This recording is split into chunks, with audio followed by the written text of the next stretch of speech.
Hey, it's Kara, your host. I'm here today because I'm often asked, what should I read next? Or what is your all time favorite book?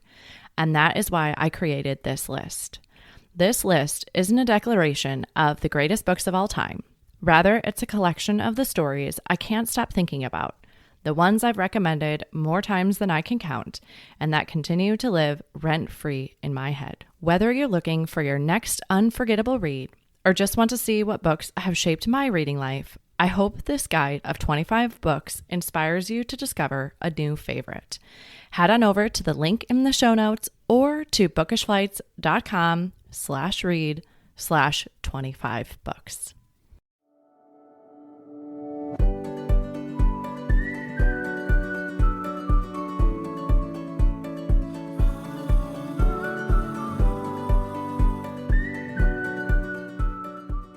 Hi, I'm Kara Infante, and this is Bookish Flights. In each episode, I chat with one bookish guest as we take some time to sample and savor the pairing recommendations from their bookish flight. We hope to give you suggestions to cultivate your TBR list and nurture your leisure time through books. In today's episode, we have not one, but two authors. We have Hilary Hendel, who is a licensed social worker. She received her BA in biochemistry from Wesleyan University and an MSW from Fordham University. She is a certified psychoanalyst and an AEDP psychotherapist and supervisor. We also have Juli, who is a psychologist who's been practicing for nearly 20 years and completed her pre-doctoral internship and postdoctoral fellowship at the University of California, Berkeley. She worked at the University Counseling Center. Her expertise is in maternal mental health, and we're here today to talk about their new book, Parents Have Feelings Too. Welcome to the show, ladies. Thank you. Thanks so much for having us. Yes, well, I feel like we are so much more than our bios, so I always kick this off with why don't you tell us a little bit about who you are, Hilary?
Yeah. Yeah, I can't wait to tell the listeners about it as well. Julie, why don't you tell us a little bit about you? Yeah, I grew up actually in the Midwest. I grew up in Nebraska.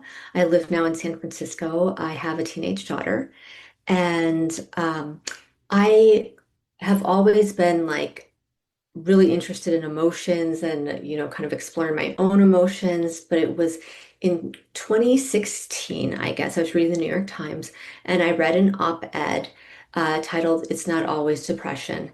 And it was written by Hilary. And this is how Hilary and I became connected. I read her op-ed, and just in my background as a psychologist, I had also done a little bit of training at that time in the type of therapy that Hilary and I both practice called AEDP. But I just thought like what she had written was just so revolutionary and something that everyone really needed to hear and to learn about. So I reached out to Hilary and we connected. And shortly after then, her first book, It's Not Always Depression, was published. And in that book is the change triangle, which is also the emotional health tool that's in our book. And I have to say that learning about the change triangle, learning about the science of emotions, how they work in the mind and body, which surprisingly isn't something that we're taught in graduate school, was really a game changer for me as a parent and really, um, expanded my passion around this topic and my passion in wanting to share these tools with parents and share the education on emotions because I think when we have this information, our relationships with ourselves, our children, and our families are better. So, Yeah. Absolutely. I want to go back to a couple things you guys said because I also felt this when I read the book because even though I feel like we know, I mean, like I'm a lay person, right? But we know about emotions, but they've never been so triggered, possibly as when I've become a parent, right? Because life moves fast and it's coming at you from all directions. And so I think that when you think you're like, okay, I'm surviving as an adult, but then you throw in parenting and then everything that you've been maybe burying under the surface is now being challenged. I loved your book for that in the sense that it gave me a way to talk about it that, and know that I'm not alone in that. So, well, let's tell the listeners who maybe haven't gotten a chance to pick up Parents Have Feelings Too. Let's tell them a little bit about it. sure. Um, so the book really, the title, I think, captures so much of what the book is about. I remember like when my daughter was a toddler, and this is still true, there's so many shows and books to help kids kind of, right, name their big feelings. Like parents are kind of taught, right, help your kid name their big feelings. And now even in schools, even preschools, mindfulness or social emotional learning is being taught. But what is the usefulness kind of those tools if parents aren't equipped to kind of name and validate their own emotions? Mm-hmm. Parents need so much support. We know that like rates of depression, anxiety, loneliness, burnout are really reaching a fever pitch for parents. And I think it's because parents are really missing kind of taking in some information that really solely, I mean, it benefits the child, of course, but it's really kind of in the book directed towards the parent, and that was really our goal in writing the book, was really to give parents kind of a playbook on emotions for family wellness. Yeah. Yeah, absolutely. Yeah.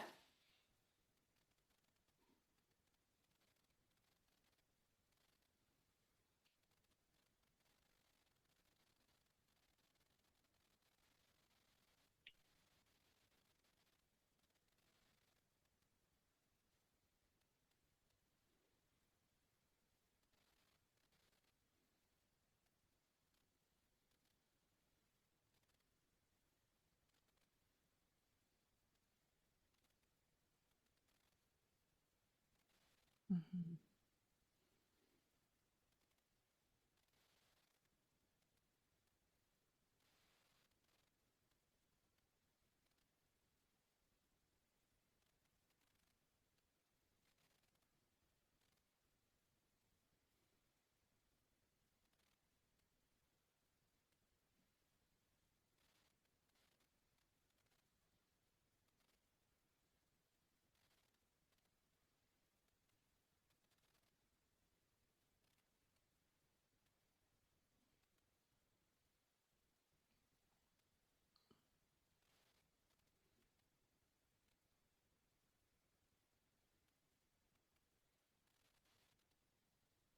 Mm-hmm.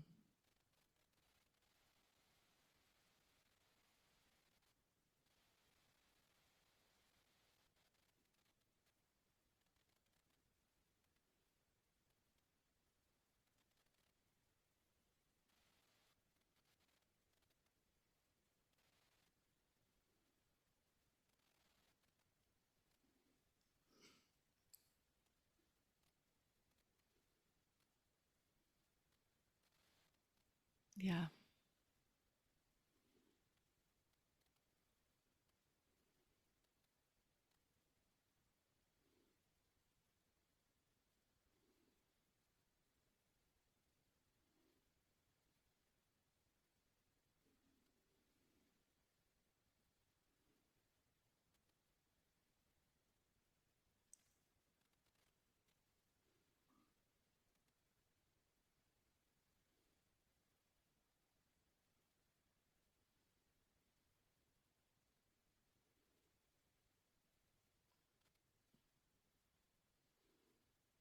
Yeah.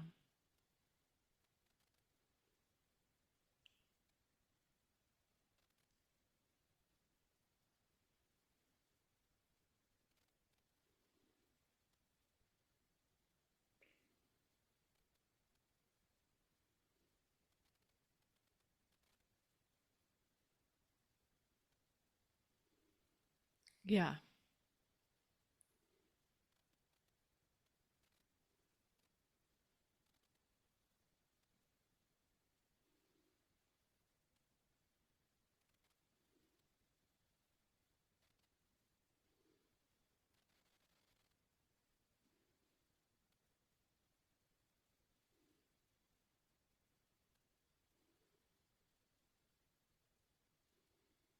Yeah.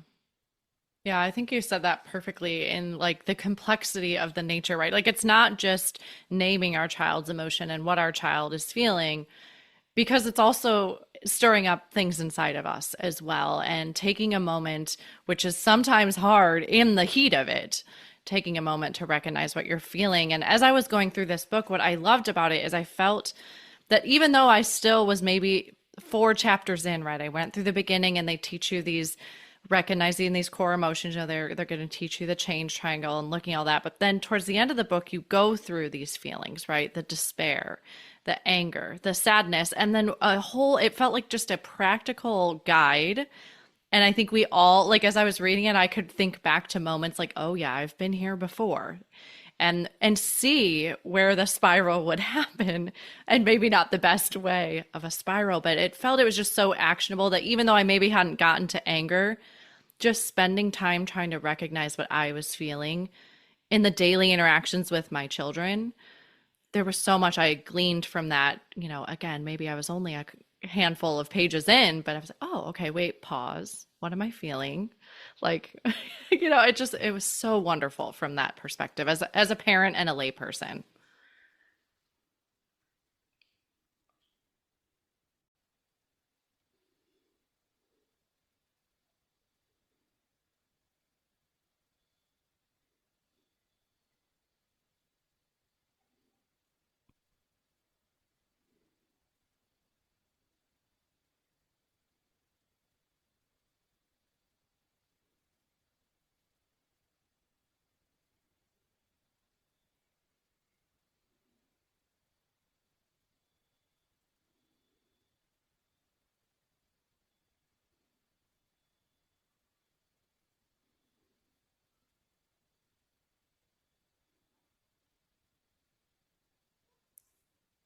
Yeah.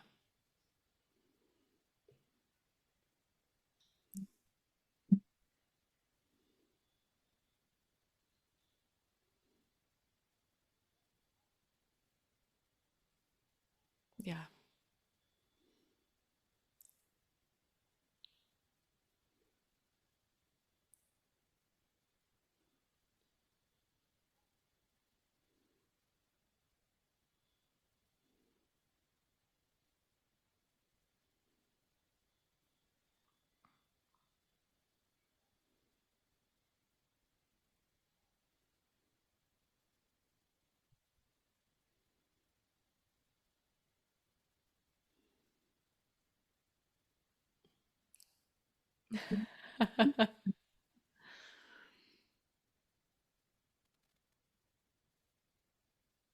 Yeah. Yeah, I think we can only do with what we know, right? And so if you're listening to this and you're like, oh man, I've really missed the mark on some of this, please don't beat yourself up because we can Mhm. only do what we know. We haven't been taught any of these types of things. You know, maybe you guys have, but you know, if you're listening to this, listeners, you're like beating yourself up, it please don't, because now you're listening to this and maybe you'll go pick up the book and then you'll just have more tools in your toolkit to use and work through your emotions and feelings. Mhm. Yeah. Mhm.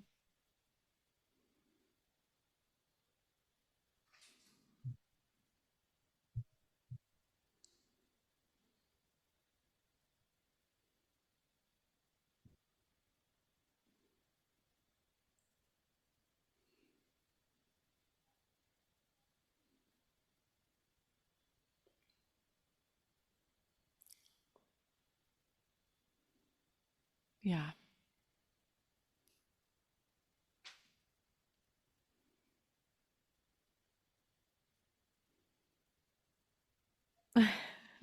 Yeah.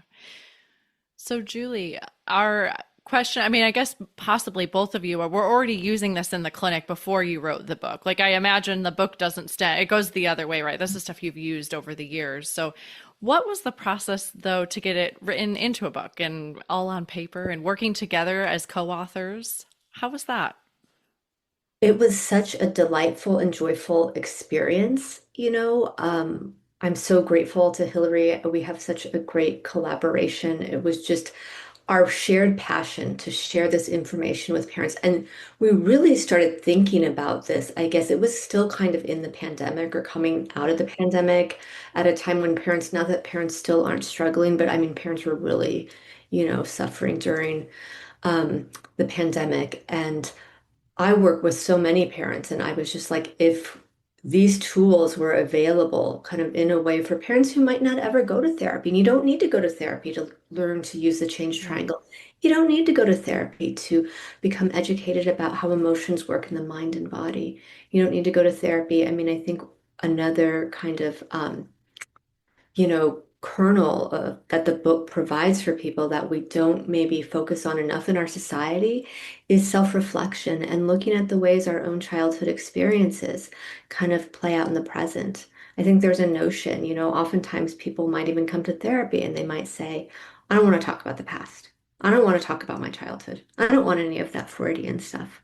Yeah. Um, and really, I mean, people are kind of parroting maybe what they hear in society, kind of this belief that the past stays in the past, but it's like we can't ever return to the past, but the past will show up in the present, especially when it comes to emotions, especially if they haven't been named and validated. If we've had to block and bury them because there was never a place with, a trusted caregiver who could help us, name, express, maybe it was anger without being shamed.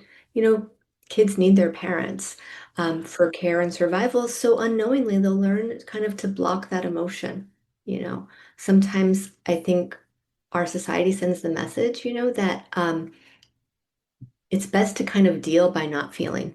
And in the type of therapy that Hilary and I both practice, AEDP, really when we talk about the change triangle and really at the bottom of the change triangle, getting into our most authentic self, we want to get into a place where we're feeling and dealing. And feeling also means being able, it helps us deal. It doesn't, do the opposite. Yeah, I think there's so many things that we can just numb out on in society, right? So And I think that mothers, I mean, I can't speak to fatherhood because I'm not a father, but like mothers, I think that that's okay. I'm just gonna go like bum on the couch this evening, and there's so many things to just numb us out while doing that instead of maybe taking the moment, like you said, of like self-reflection or like, looking back. Okay, what happened today, or digging into that because it's just easier than feeling the yuck, for lack of a better, unscientific term. Yeah,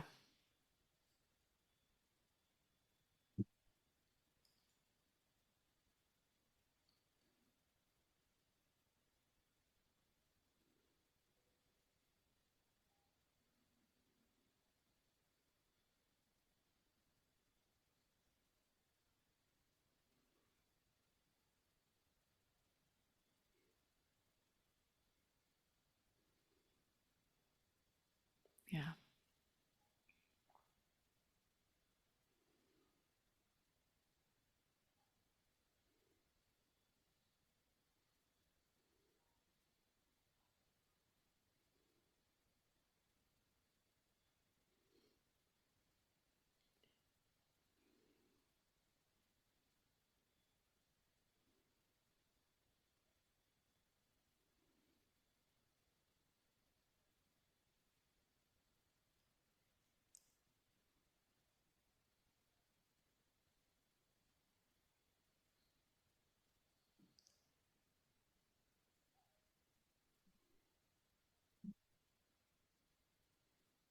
yeah,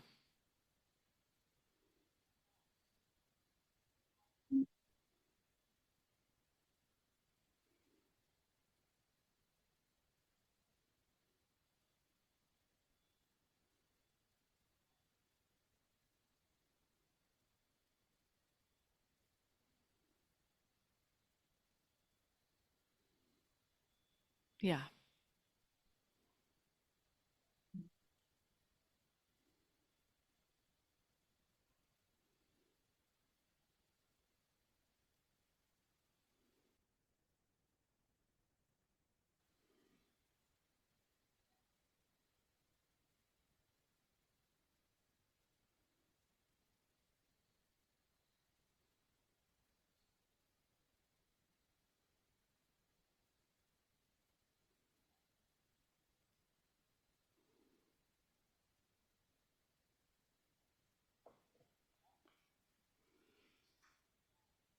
Yeah.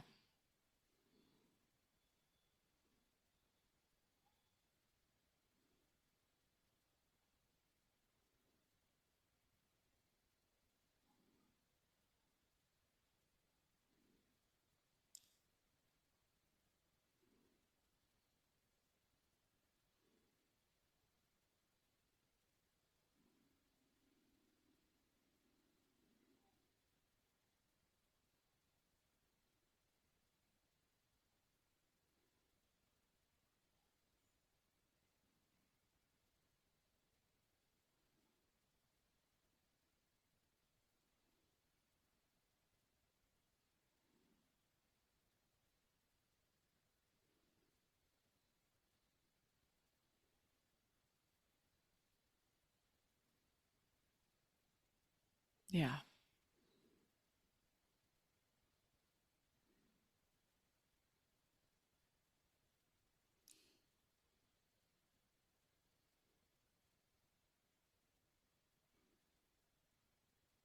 Yeah. We've talked about it so much on the show of just teaching our kids resilience. And that's what keeps coming to mind as you're talking. Like you're teaching them how to go into this state, but come out of it. And you had already mentioned that with the wave. And I think that's a really important point of if you have to turn inward to an emotion that you don't necessarily want to feel, know that there's an end to, right? You go into it, but you come out. And I think that there may be, like you said, the fear behind it of going in, but never getting out of there is there. But when you learn that, oh no, it rolls as a wave, you can go in and you can come out. That I think that that might empower people to do that too.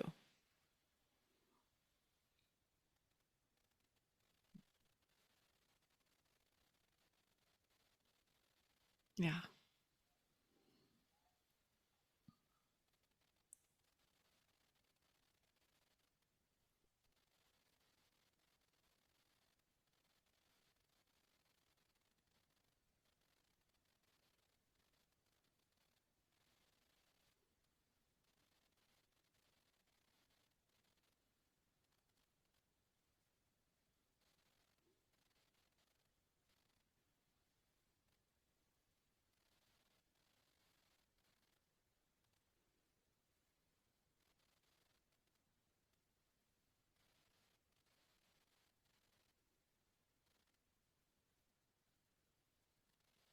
Yeah.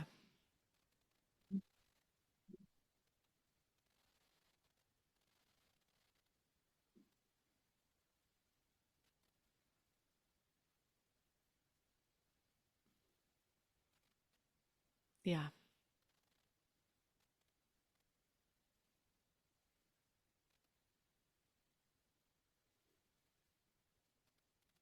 Yeah.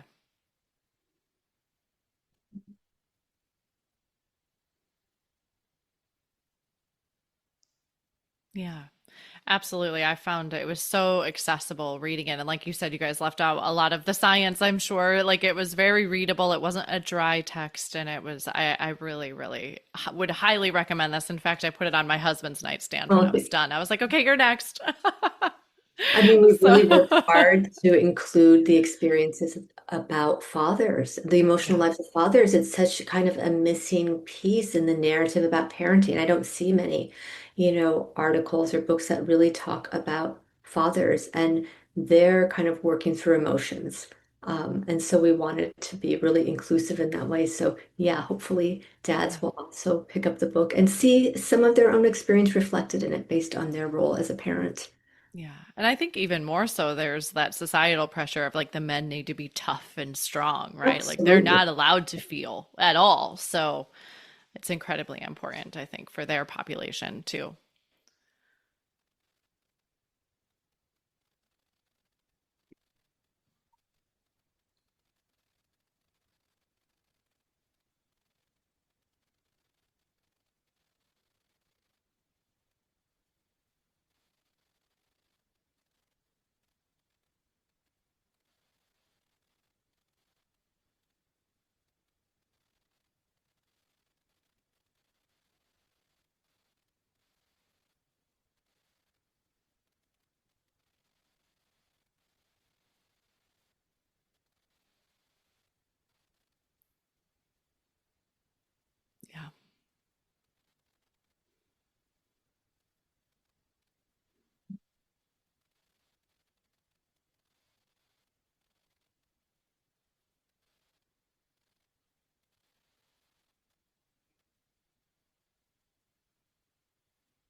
Yeah.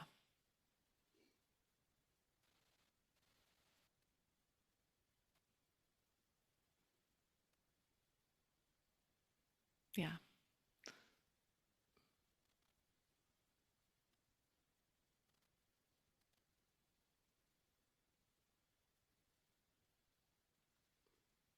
Yeah. Yeah, I think that's a great point. And just also recognizing like this starts young. So again, don't be beating yourself up. I mean, a lot Mhm. of this stuff started early. I think one of the things kind of for parents on their plate today is like parents are so busy. Mhm. And there's so much information coming at parents. So, parents thinking this sounds, great, but I don't have the bandwidth. I don't have time to be doing so much extra work, and really we wrote the book because when you really learn about emotions and how to, recognize your emotions in the body, how to validate them, how to move through that wave, you're actually doing less work in a Yeah. way.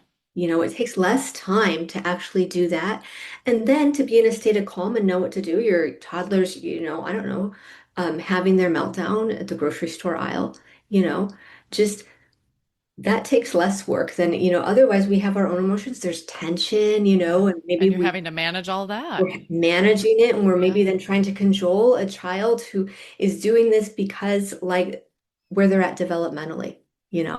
and we're not going to be able to stop the stomping or the crying. It just the kid has to get it out. So. Yeah. Well, Julie, what did you learn about yourself through writing this book? That's such a great question. What did I learn about myself? I guess it was really an exercise, of looking inward and kind of looking at my own childhood, the messages that I received about emotions. I was raised in a family that did not really equip me to deal with emotions or validate my emotions. I was raised in a family where anger was oftentimes expressed in pretty scary ways.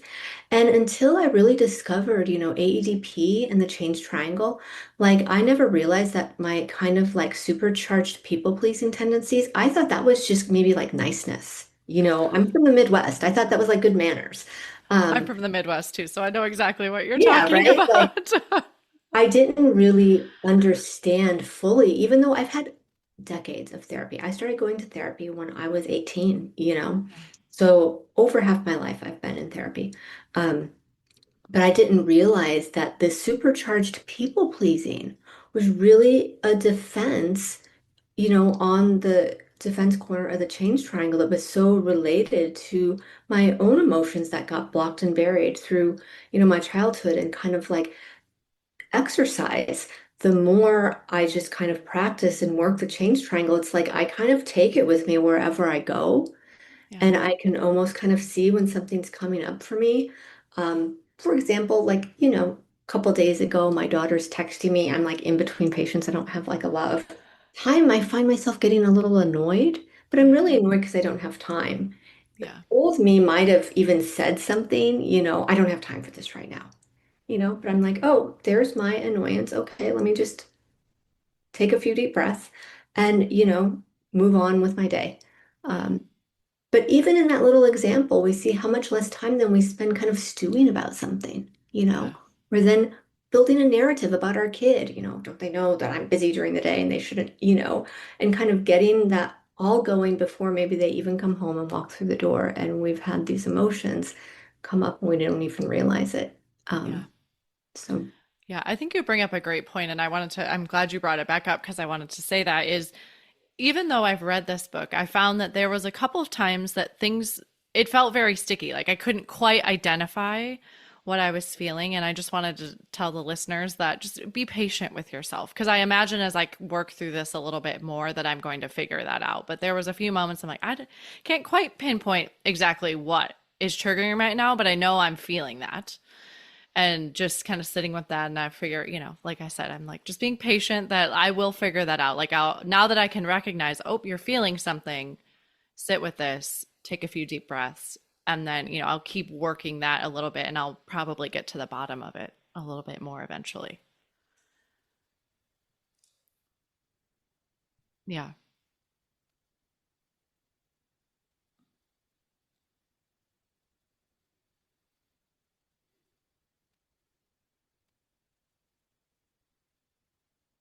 Yeah.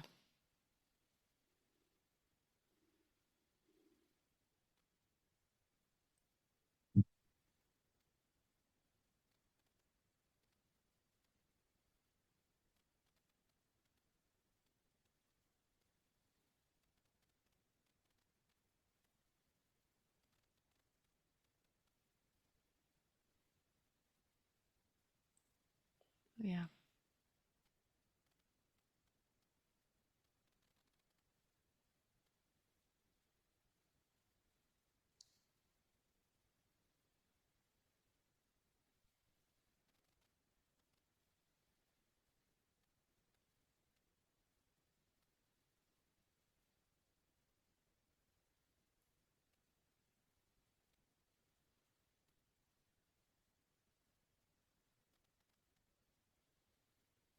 Yeah.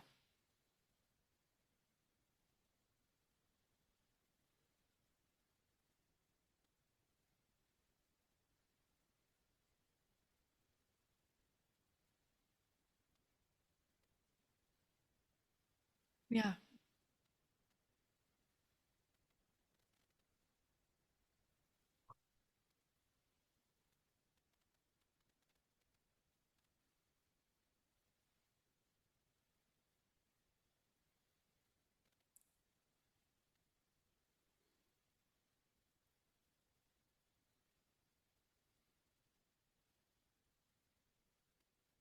Yeah.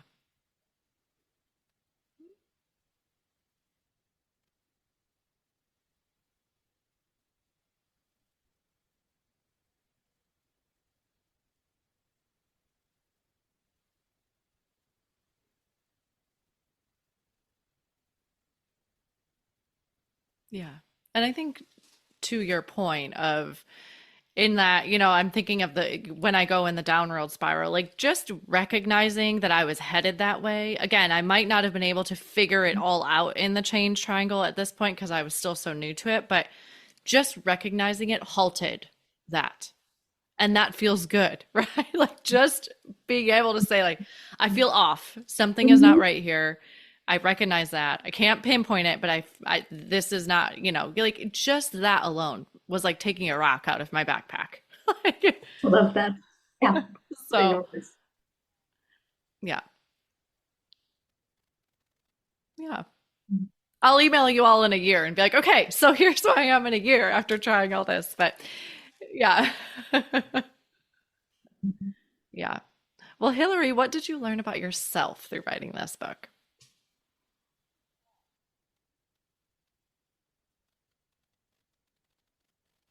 Yeah.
Yeah.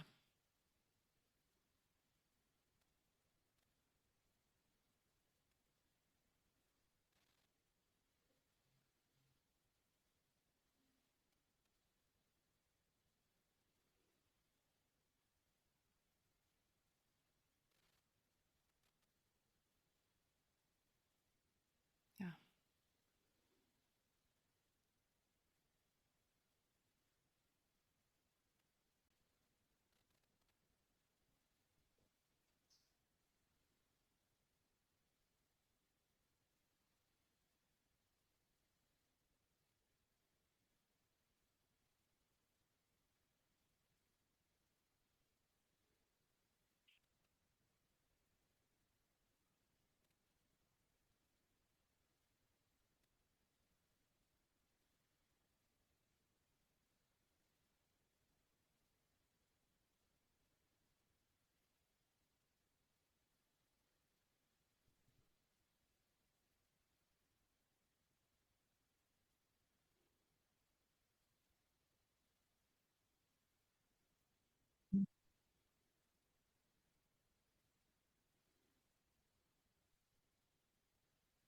Yeah.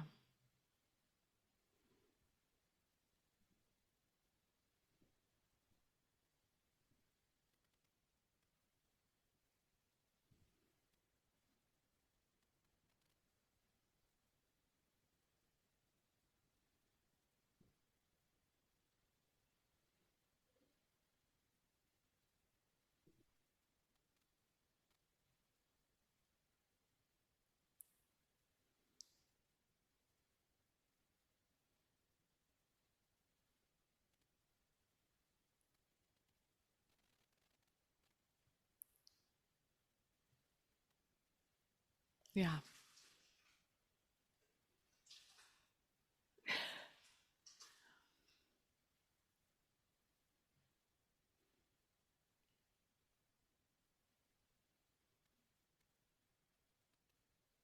Yeah.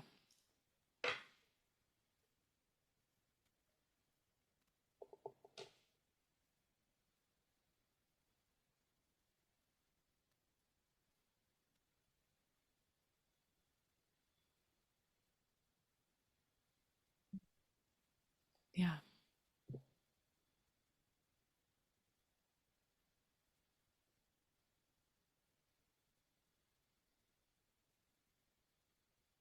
Yeah.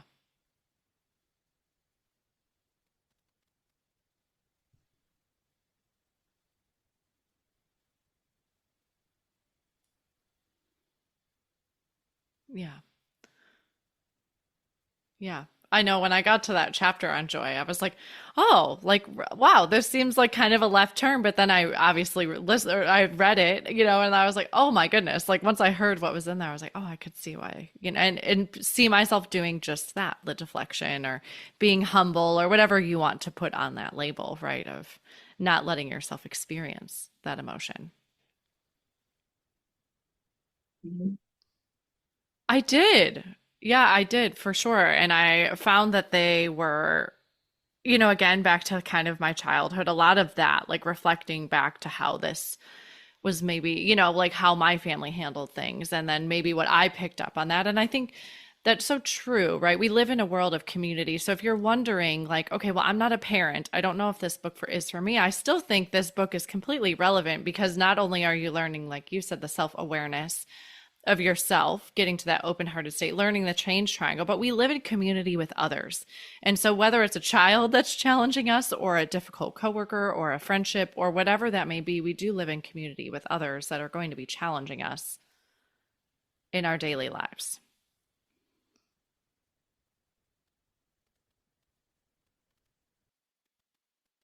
Yeah.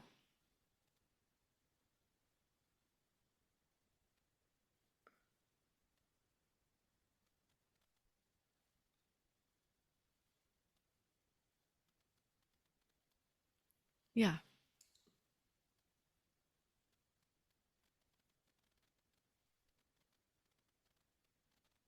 Yeah. Yeah, so we'll go pick up Parents Have Feelings Too, listeners. If you're driving, I have links to the books and the show notes as well. And I was thinking, ladies, if I'll put a link to the change triangle as well. So I'm sure you guys maybe have a website that would be a good reference. So if you could send me that, then I'll have that in there as well. Mhm. Great. Let's switch gears a little bit and let's talk about who you are as readers. So we'll have Julie, you go first. What type of books do you enjoy reading? I mostly read nonfiction, and I tend to read a lot of prescriptive nonfiction. I do tend to read a lot of psychology books. Yeah. So right now I'm reading kind of two books that are very different books, but one is called Fawning by Dr. Ingrid Clayton, Okay. which is a book that's kind of somewhat in alignment with Parents Have Feelings too. Dr. Clayton is really talking about the trauma response of fawning, Yeah. which is kind of like people pleasing supercharged, as I was talking about, but the reasons people fawn, kind of how to also that you're not gonna not be a fawner, but she talks about unfawning. And so I think it's just so relevant to the work, and also the work I do with my working with so many parents who have come from, had trauma in their childhoods. And then the other book that I'm reading is called Who Gets In and Why, by Jeffrey Silingo. And it is a book all about the very mysterious college admissions process. And with a daughter who is now a junior in high school and embarking on the road to college, is just a book that I thought I would read kind of in advance to equip myself with any information along the way, also as a way to maybe manage my own anxiety and also as a way to help her with whatever, comes up for her as she kind of moves through the process. Yeah, that sounds incredibly insightful. I'm not quite there yet myself, but I will be life goes fast. So Yep. but all right, Hilary, how about you? What books do you enjoy?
Yeah. Okay.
Yeah.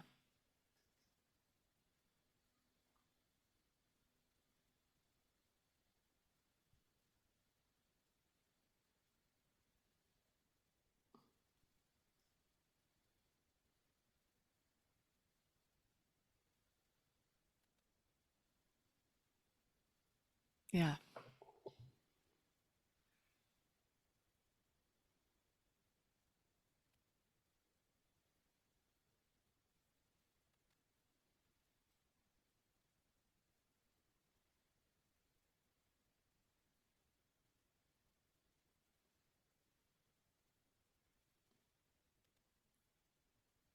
Yeah. Yeah, that sounds great because I'm like, I've never really even dug into that emotion. So that sounds like another read of like, oh, okay, this could be really interesting to dig into that. Yeah, well, how I love to end our show is with our bonus pairings. There's speed round of questions you both can answer really Mhm. quick. And I guess we can go Hilary and then Julie, just we'll go alphabetical. So are you a rereader, Hilary? Okay, how about you, Julie? Yes. Okay, what is one book you've read that has changed your life? Yeah. Perfect. What about you, Julie? I mean, honestly, I have to say Hillary's first book is Not Always Depression. Yeah, I love that. Changed my life.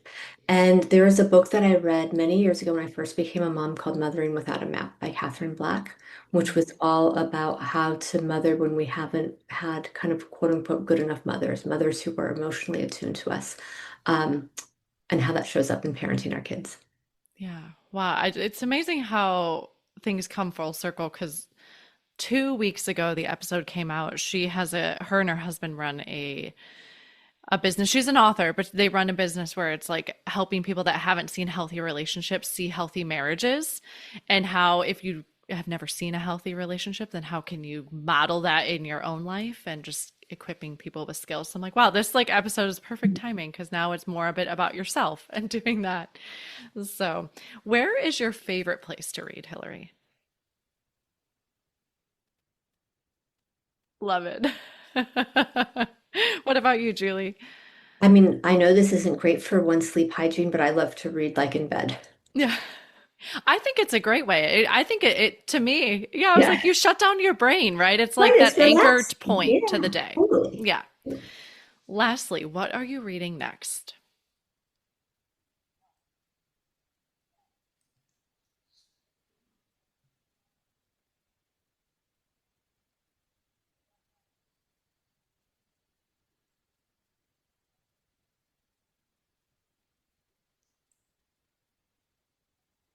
Hmm.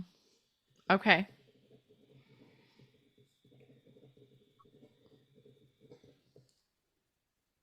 Yeah. Yeah, I'm impressed that you can read that at night. I save my ones that I really want. Like your book, I would read in the morning when I really wanted to be fully with the story and have full brain capacity. At night, I like tend to have my like lighter fiction reads that I don't have to be like as attuned to what I'm reading. So, how about you, Julie? What are you reading next? Reading next, I think continuing with my preparation for college admissions, Dream School, also by the Okay. same author, Jeffrey Silingo. And then a book that I have had and wanted to check out for a long time is called The Power of Parting by Eamon Dolan, Okay. about childhood trauma and also family estrangement. Yeah. Wonderful. Well, thank you so much, ladies, for spending your morning with me. I know your time is precious and I appreciate all you've given me. Thank you so much. Yeah, thank you. You're welcome. Thank you so much for listening to this episode today with Hilary Jacobs Hendel and Julie Fraga. We hope you enjoyed the book flight that pairs with their book, Parents Have Feelings Too. You can find all the books that we talked about today at bookishflights.com. If you enjoyed the show, please head over to Apple Podcasts and leave a review. Your review not only helps the show, but it also helps the podcast to reach others. Make sure you are subscribed on Apple Podcasts or Spotify to make sure you will not miss an episode. That's it for today. Thank you so much for listening. As Emma Thompson said, I think books are like people in the sense that they'll turn up in your life when you most need them. Cheers to you, dear readers. Until next time.